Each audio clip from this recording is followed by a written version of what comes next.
Bonjour à toutes et tous, j'espère que vous allez bien. On se retrouve ici pour une vidéo tuto puisque bien dans le cadre des deux dernières vidéos, je vous ai expliqué pourquoi je retirais mes fonds de Binance pour les envoyer sur Ledger. J'ai eu énormément de questions forcément là-dessus. Donc si vous ne l'avez pas vu, je vous invite à la regarder bien entendu. Je vais ici faire une étape relativement simple, mais qui peut paraître un petit peu inquiétante quand on ne l'a pas encore fait. C'est que je vais faire la manipulation devant vous de transférer une crypto-monnaie en fait sur ma clé Ledger ici présente. Alors comme vous pouvez le voir ici par rapport à la dernière vidéo, donc j'ai bien avancé. Il y a déjà une bonne partie maintenant de mon capital qui est transféré sur la clé. C'est pas fini. Maintenant, je vais profiter en fait de l'expérience acquise pendant toutes ces manipulations pour bien maintenant essayer de vous les transmettre pour ceux qui se poseraient des questions à ce sujet. Alors, comme vous pouvez le constater, j'en ai déjà importé un petit paquet, d'accord? Alors, ce qu'il faut comprendre ici sur Ledger, c'est qu'on raisonne en blockchain, hein. Donc ici, on va en fait devoir installer une application sur la clé Ledger à chaque fois qu'on va vouloir importer un token lié à une nouvelle blockchain. C'est-à-dire que quand vous arrivez là, vous, pour la première fois, bah ici, il n'y a rien, il n'y a que dalle, nada. Donc voilà, et ensuite, ce qu'il y a d'intéressant, c'est qu'une fois que vous avez intégré une blockchain, on va prendre l'exemple ici, par exemple, avec Ethereum, eh bien, vous pourrez importer des tokens qui sont liés en fait à la blockchain Ethereum ici en fait en sous-jacent, on verra ça plus tard. Alors ici, pour l'exemple, ce que je vais faire, c'est que je vais importer le token DOT, donc de Polkadot, la blockchain Polkadot. Donc ici, il va falloir que j'installe en fait tout simplement eh bien, une nouvelle app. C'est la manipulation que je vais faire devant vous. D'accord. Et ensuite, dans une autre vidéo, on verra comment importer. Vous pouvez le voir là, peut-être, oui. J'ai déjà fait ça avec Monero, c'est-à-dire que Monero, par exemple, n'est pas pris en charge directement, nativement sur Ledger. Par contre, on a néanmoins la possibilité de protéger son wallet Monero avec la clé Ledger. Donc ça, je ne vais pas pouvoir refaire l'opération. Par contre, l'étape sera la même, par exemple, avec NIR, la blockchain NIR. Donc c'est évidemment une vidéo que je ferai également pour essayer de bien vous présenter tout ça du mieux que je le pourrai. Alors, ici, quand on est sur compte pour attaquer le tuto présentement, eh bien, donc comme je vous dis, vous avez soit celle que vous avez déjà installée, à ce moment-là, je pense que vous n'avez pas besoin. Sinon, bien ici, c'est vide. En fait, on va tout simplement venir ici sur ajouter un compte.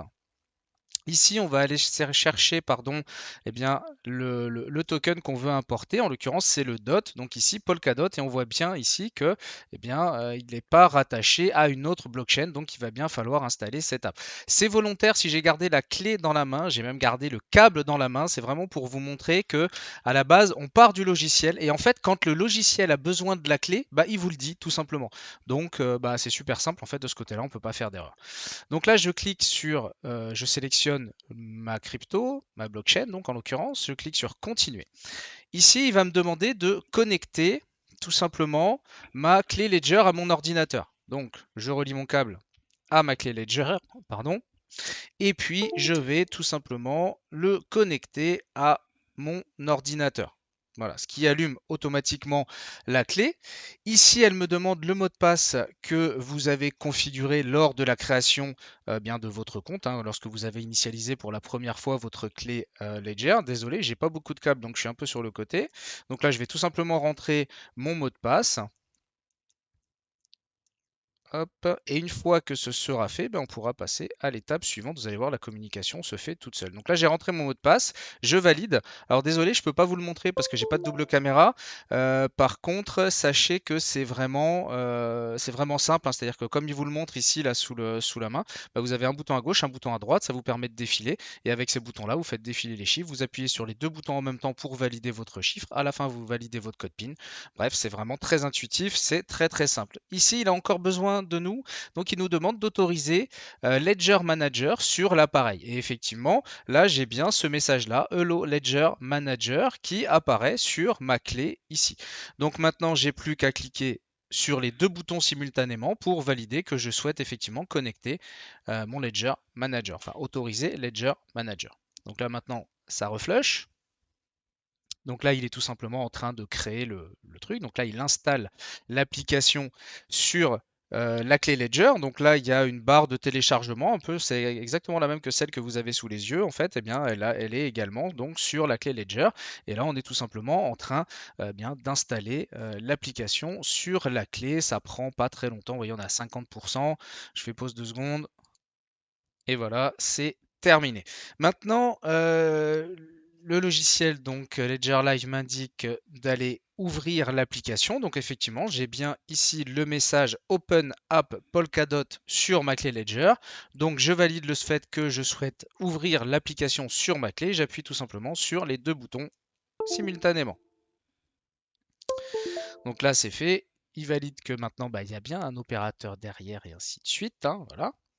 Maintenant, il synchronise et maintenant, on a rajouté tout simplement l'application Polkadot sur la clé Ledger. Donc maintenant, on clique sur Ajouter un compte, en l'occurrence Polkadot. Ajouter davantage de comptes, on s'en fiche. Terminé. Voilà. Et là maintenant, qu'est-ce qu'on peut voir? Eh bien, on peut voir ici qu'on a notre portefeuille, hein, on peut dire ça, notre application Polkadot qui est prête à recevoir maintenant des dots. Donc maintenant, pour en recevoir, je vais tout simplement cliquer dessus. Je vais cliquer sur Recevoir. D'accord. Et ici, il va y encore avoir une manipulation à faire avec la clé. Et c'est là que c'est intéressant, justement. C'est qu'ici, bien pour valider la clé que je vais transmettre moi sur Binance pour pouvoir effectuer mon opération de retrait, je vais également la confirmer tout simplement avec le Ledger qui est là et toujours connecté. Donc je clique sur Continuer. Alors, si jamais vous n'avez pas fait l'étape d'avant, que votre clé n'est pas connectée, ici, en fait, il vous demanderait tout simplement de faire comme au début, c'est-à-dire de connecter votre Ledger, de rentrer votre code PIN, et après, lui, il s'occupe du reste. Ici, vous avez votre clé qui apparaît. Alors ici, j'ai aucun souci à diffuser cette clé sur Internet, puisqu'il s'agit d'une clé public, c'est-à-dire que cette adresse ne peut me servir tout simplement qu'à recevoir des fonds. Donc si vous vouliez m'envoyer des Polkadot, c'est sur cette adresse-là. Je plaisante bien sûr. Sur la clé Ledger, ici apparaît le message Please Review. Ça veut dire qu'ici, il va falloir qu'on confirme le fait que l'affichage de la clé qui est à l'écran soit la même que celle qu'il va m'afficher sur la clé Ledger. J'appuie sur le bouton droite et là, d'un seul coup, j'ai ma clé qui apparaît. Donc ici, je vais procéder tout simplement au contrôle et m'assurer que la clé présente ici est exactement la même que sur la clé Ledger, ce que je vais faire en pause. Voilà, donc là, ça y est, j'ai bien vérifié. Effectivement, la clé qui est affichée sur ma clé Ledger, eh bien, est identique à celle que j'ai à l'écran. Donc maintenant, je vais pouvoir copier cette adresse. D'accord. Et maintenant, je vais tout simplement valider. Donc, je fais un clic droit, puis je clique sur les deux boutons simultanément pour approuver la clé. Et là, maintenant, j'ai un message sur le Ledger qui me dit Polkadot ready. Donc lui, il est prêt, il est configuré, il est prêt à recevoir des Polkadot. Donc maintenant ici, ça, eh bien, je n'en ai plus besoin, je peux le fermer. Maintenant, ce que je vais faire, c'est que je vais me rendre sur Binance, là où j'ai mes dots, d'accord?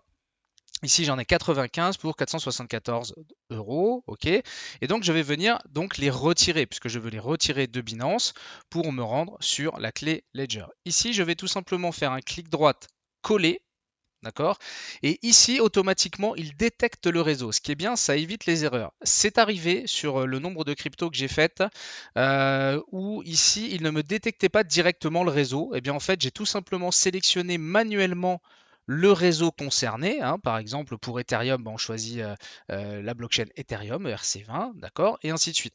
Donc voilà. Mais dans 95% des cas, en fait, du moment où je lui ai collé l'adresse de réception, bien en fait, il a automatiquement trouver le réseau concerné. Ici, je vais cliquer sur Max parce que je souhaite tout retirer, d'accord.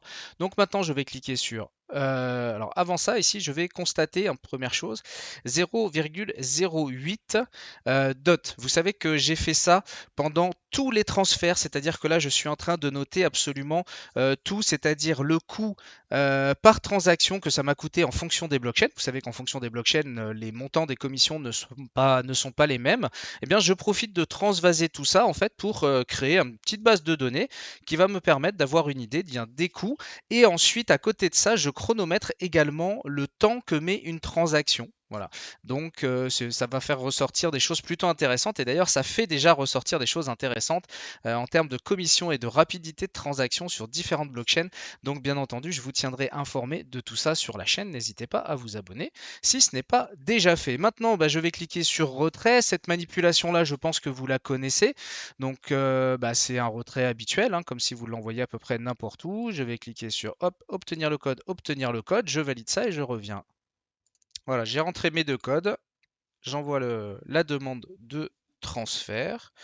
Je vais lancer le chronomètre parce que, hop, j'avais oublié de le préparer. Donc là, ça y est, la demande de retrait a été envoyée à l'adresse que je lui ai demandé avec des montants, avec des commissions ici qui sont donc indiquées là. Je clique sur terminer. Et maintenant, je vais revenir ici tout simplement sur mon compte et on voit bien entendu que ce n'est pas instantané. Et c'est justement ce temps-là que moi, je chronomètre en fait justement pour savoir, pour tester un petit peu les rapidités de transfert en fonction des blockchains. Et croyez-moi, il y a des écarts qui sont vraiment hallucinants. C'est vraiment très intéressant et aussi au niveau des commissions.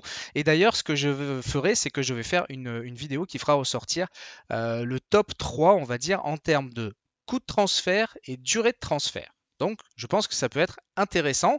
Ici, je mets en pause le temps de voir combien de temps ça a mis et on pourra constater ensemble que les Polkadot sont bien arrivés. Et voilà, donc à 2 minutes et 10 secondes, je ne sais pas du tout si ce sera possible de le voir, à 2 minutes et 10 secondes, eh bien, le transfert a bien été opéré. Alors, petit teaser, on est dans la bonne moyenne. On est dans la bonne moyenne. C'est pas la plus rapide, mais on est dans la bonne moyenne pour le Polkadot.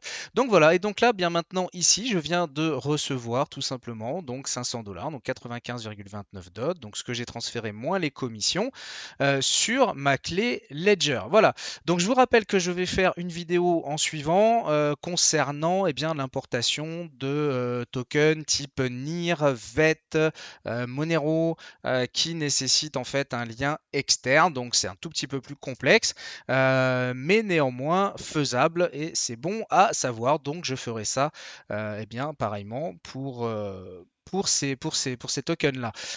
Juste, je voulais vous préciser une chose, c'est qu'ici, c'est bien très exactement la même manipulation que vous avez à effectuer si vous voulez amener du Cosmos pour la première fois, de l'Ethereum pour la première fois. J'insiste bien là-dessus parce que maintenant que ma clé a été configurée, que j'ai fait mon premier virement, maintenant, en fait, je n'ai plus besoin de faire toutes ces étapes. C'est-à-dire que quand je me connecterai à mon portefeuille, je viens sur compte, admettons que je veuille me transférer des Polkadot, j'ai plus besoin d'installer l'application. L'application, c'est fait, elle est stockée sur ma clé, donc j'ai pas besoin d'y revenir. Maintenant, j'ai plus qu'à revenir ici, cliquer sur recevoir, et puis je récupère ma clé et je fais la dernière transaction que je viens de vous montrer présentement. On n'est pas obligé de refaire toute la première partie à chaque fois, et ce, bien heureusement. Je profite d'avoir ce petit onglet. On verra également comment s'attaquer au stacking sur Ledger. Lâchez un pouce, abonnez-vous si ce n'est pas déjà fait. J'espère que cette vidéo vous a plu et je vous dis à très bientôt pour une prochaine. Ciao les amis.